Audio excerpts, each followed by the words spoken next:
Hello mga kachika! Welcome back sa ating page kung saan ang mga latest showbiz balita ating tinututukan.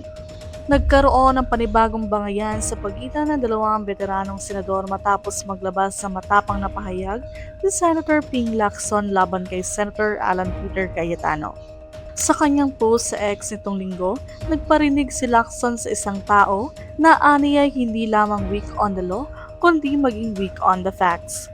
Bagamat hindi niya agad pinangalanan sa naturang post, malinaw na si Senator Alan Peter Cayetano ang tinutukoy niya batay sa kanyang mga sumunod na pahayag.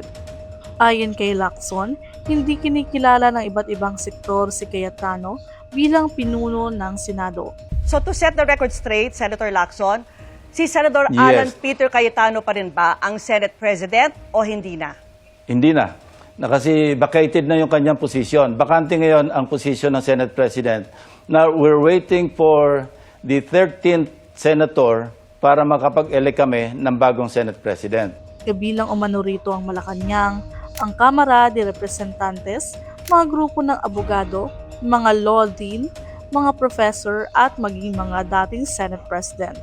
Sa kanyang hiwalay na post, diretsahang tinanong ni Lacson, hindi doon nagtapos ang kanyang mensahe. Nagbitiw pa siya ng isang matinding komento na mabilis sa pinag-usapan online.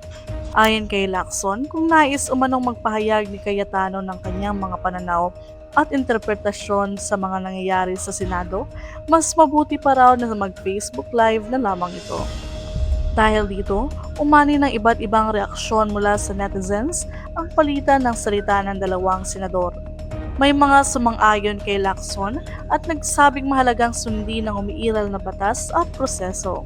Samantala, mayroon ding mga nagtanggol kay Cayetano at nagsabing may karapatan itong ilahad ang kanyang posisyon sa mga usaping pampolitika. Sa ngayon, wala pang opisyal na tugon si Senator Alan Peter Cayetano kaugnay sa pinakahuling pahayag ni Senator Ping Lacson. Ngunit, inaasahang magpapatuloy ang diskusyon hinggil sa isyong ito habang patuloy na sinusubaybayan ng publiko ang mga kaganapan sa Senado. Ngayong Lunes, magpapatuloy ang legit na Blue Ribbon Committee. Manatiling updated sa mga mainit na balita at kontrobersiyang pinag-uusapan ng bayan. Huwag kalimutang i-share, i-like at i-follow ang ating page.